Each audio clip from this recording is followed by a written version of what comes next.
Welcome back. This is another installment on Illich's book, Limits to Medicine, Medical Nemesis, as it's kind of more commonly known.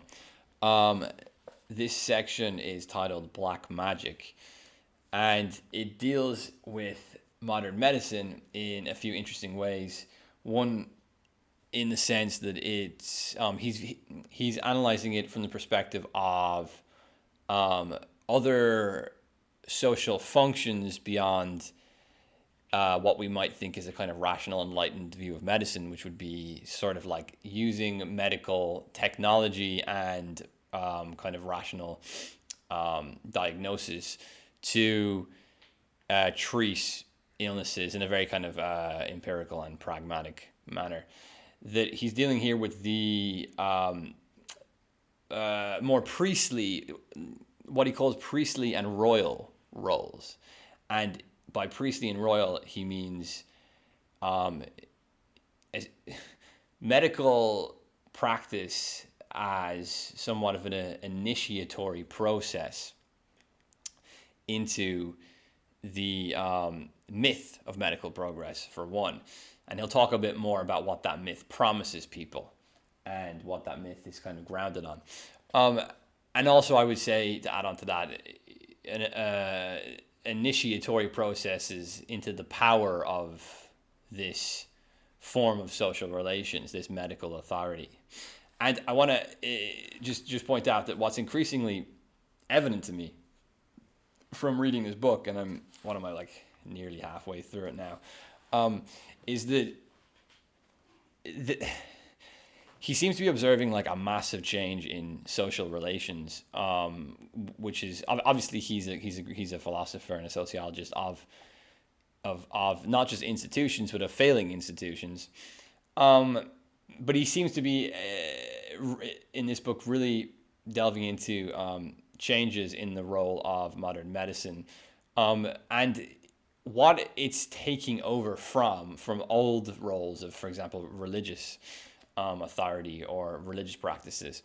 But it also has a sort of because he's trying to analyze and describe a change in social relations and a change in power and a change in authority. Considering that this kind of hyper medicalization of society is something which is relatively recent. He wrote this in the 70s, and the situation is far, far worse, I would imagine, than it was in the 70s now. So he was completely right about this process. But it was I would say it was probably, a kind of more of a post-war. Obviously, modern medicine goes back beyond post-war era, but the kind of, I would say that the real mass consumption of medical practices has really been initiated in the post-war period. So he's trying to describe this turn, and what's important whenever you're thinking about a turn is you're thinking about how certain authorities and certain beliefs move into certain areas which they, to use a Marxian term, subsume, or to use, I think it's the Deleuze, is it Deleuze? I'm not sure, I haven't read a lot of Deleuze. The term to territorialize or re-territorialize, sort of move into spaces where that authority and that logic and that reason had never been applied before. So what's noticeable here, and the kind of darker elements of this of this section, is that he seems to be trying to describe how one is initiated into the belief of medical, or the myth of medical progress. And a running theme throughout this book is the let's say the removal of a community or an individual's autonomy and sovereignty to heal themselves, to respond to human vulnerability and suffering themselves in some sort of dignified way, in order to replace that ability to respond with a dependence on a kind of sophisticated medical technology and, let's say, forms of social engineering regarding certain social authorities which are built around or structured around medical authorities and their myth and their logic and their ideologies. Sorry, my cat is standing near me. She's very opinionated, and so I will just ignore her. Anyway, so the sort of initiation, really like removing people's ability to to heal themselves, to regenerate themselves, to deal with human vulnerability, and I would also say conflict themselves, and have to rely on these sorts of like technologies and kind of social authorities, does require, in a sense, removing their sense of integrity from them, right?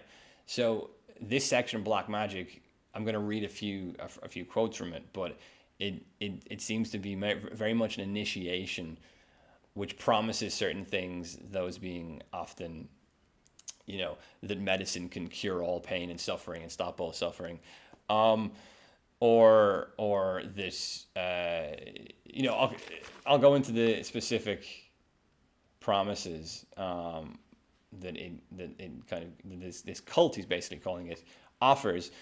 But the sacrifice that you have to give to be initiated into this cult, to reap the rewards of this cult, seems to me to be the loss of any sort of independence or integrity. So that's something. That's just a little preface. It's as I'm going through these different sections, this is starting to make more sense.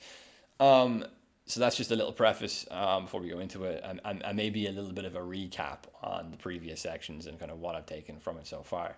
So anyway, I'm just going to read out some of these sections and then maybe comment on it. Okay, so quote: technical intervention in the physical and biochemical makeup of the patient or of his environment is not and has never been the sole function of medical institutions. Magic or healing through ceremonies is clearly one of the most of the important traditional functions of medicine.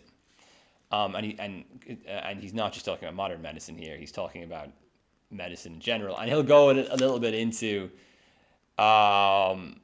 various examples of that, right? And he'll also talk in this section a little bit about things like placebos as a kind of modern example of something which is kind of purely, it's not really about the actual chemical drug.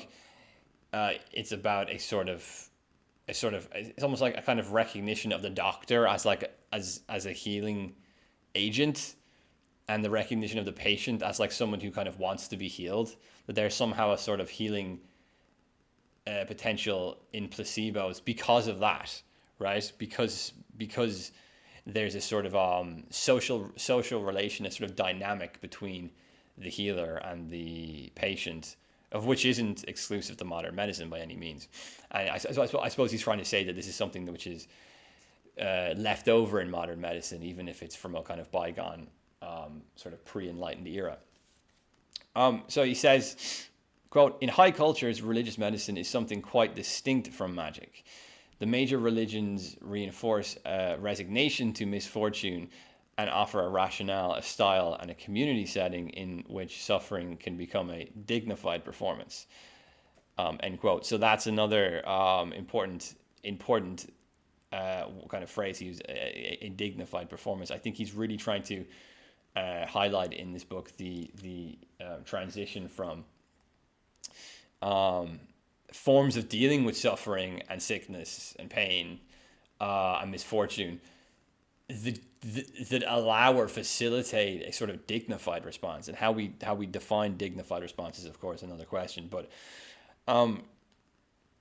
and modern medicine is in many ways undermining this dignified response, however we want to define that. So he keeps going. The opportunities offered by the acceptance of suffering can be differently explained in each of the great traditions, as karma accumulated through the past, as an invitation to Islam, the surrender to God, or as an opportunity for closer association with the Savior on the cross.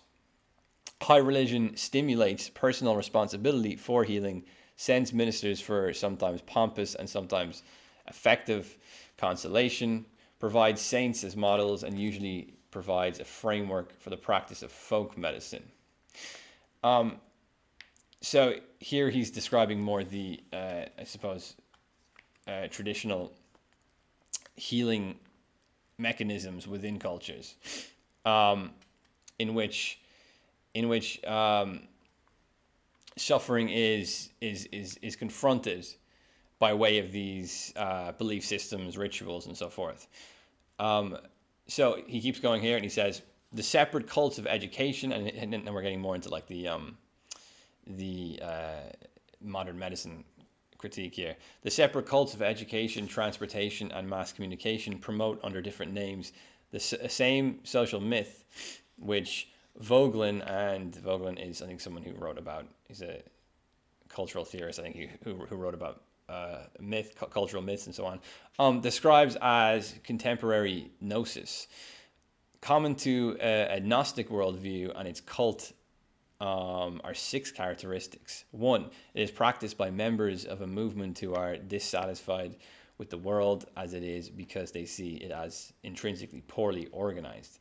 Its adherents are 2, convinced that salvation from this world is possible. So that's the kind of Gnostic element to it. And it's interesting that he mentions the Gnostic element too, just as a little side note before I continue, because let's wire our brains to computers. Let's live in the cloud. Look at the pod world. Like, you don't have to have physical bodies. We can just mass communicate through virtual interactions.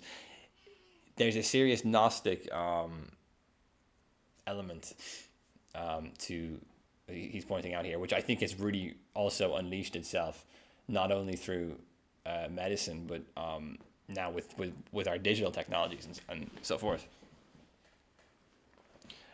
So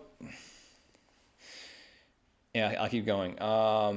They also, people in this cult have to believe that that they have to be convinced that salvation from this world is possible, at least for the elect, and for that they can be brought about within the present generation. Gnostics further believe that this salvation depends, 5, on technical actions which are reserved, and 6, to initiates who monopolize the special formula for it. All these religious beliefs underlie the social organization of technological medicine, which in turn ritualizes and celebrates the 19th century ideal of progress. End quote. So those are the sorts of conditions of which let's say the medical subject, he doesn't use the word medical subject, but I'm using that word, is initiated into this cult through. And this isn't just as he says, this isn't just medicine, it's also education, transportation, and mass communication. So mass communication, I think, if we think of the Gnostic side to the digital technologies we see today, he was clearly onto something. So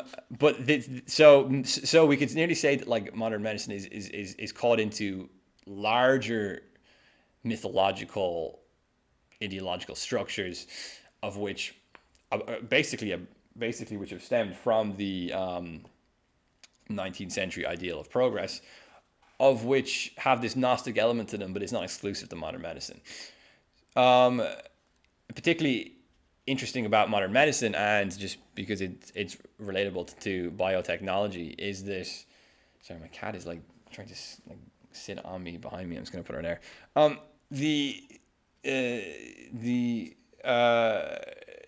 Of which, like, salvation from the world is possible by kind of technocratically, we could say, interfering with and reorganizing the world, and it's also possible like within our generation. It's something which is immediately possible. It's a belief system which promotes, let's say, immediate gratification of its ideals. It's not something which is like, we'll fight for this cause, but and it is possible in the world, but it may take 5-6 generations, it may take hundreds of years or something. It's very much a worldview which is initiated through the world is badly organized. We can fix it now.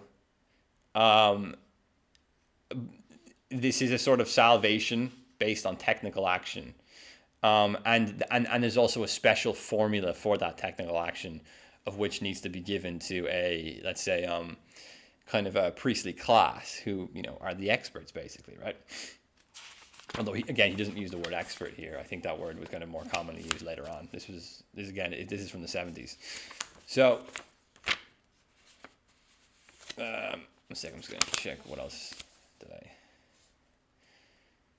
Okay, so this is another interesting quote. He says, with the rise of medical civilization and healing guilds, the physicians distinguished themselves from the quacks and the priests because they knew the limits of their art. Today, the medical establishment is about to reclaim the right to perform miracles.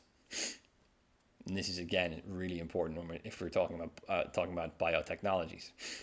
Because, I can save you from any, or not even just biotechnologies, like, people that are trying to, reverse, people that are trying to, like, reverse aging, for example.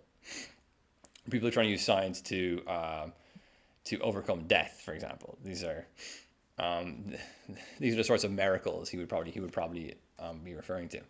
Medicine claims the patient, even when the etiology is uncertain, the prognosis unfavorable, and the therapy of an experimental nature. Under these circumstances, the attempt at a medical miracle can be a hedge against failure, since miracles may only be hoped for and cannot, by definition, be expected. The radical monopoly over health care that the contemporary physician claims now forces him to reassure priestly and royal functions that his ancestors gave up when they became specialized technical healers, end quote. So again, he's kind of saying that, like, the emergence of the modern physician and doctor came about by distinguishing themselves from sorts of, like, healers, priests, just kind of quacks, by acknowledging the limits to what it could do. Like, it can't save you from death. It can only kind of technically help you with certain forms of medicine, or maybe it can advise you on certain sort of lifestyle habits to help with symptoms and so on.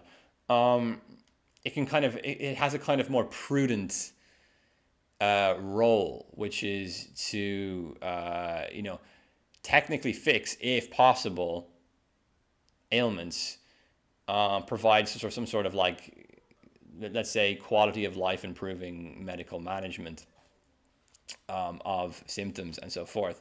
And this distinction then emerged. So you had you had special spaces and special distinctions between, priests, doctors, healers, and so forth.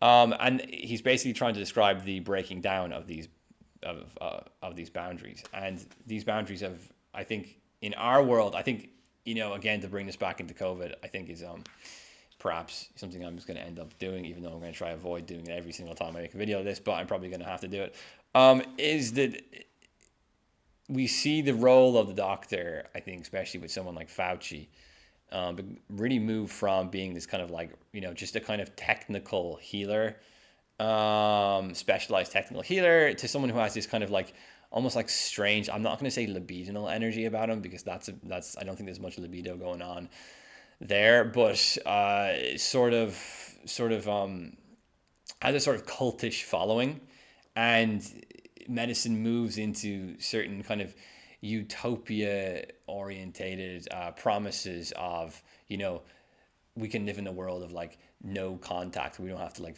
be physically around each other anymore. For example, we can biogenetically manipulate ourselves in a kind of transhumanistic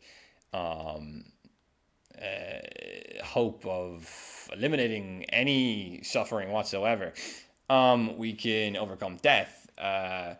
We can, there's certain promises which medicine operates in, which he's trying to say is part of a kind of a larger kind of Gnostic, kind of techno-Gnostic cult, which promises ideals of overcoming all problems in the world in a kind of immediate and technical sense.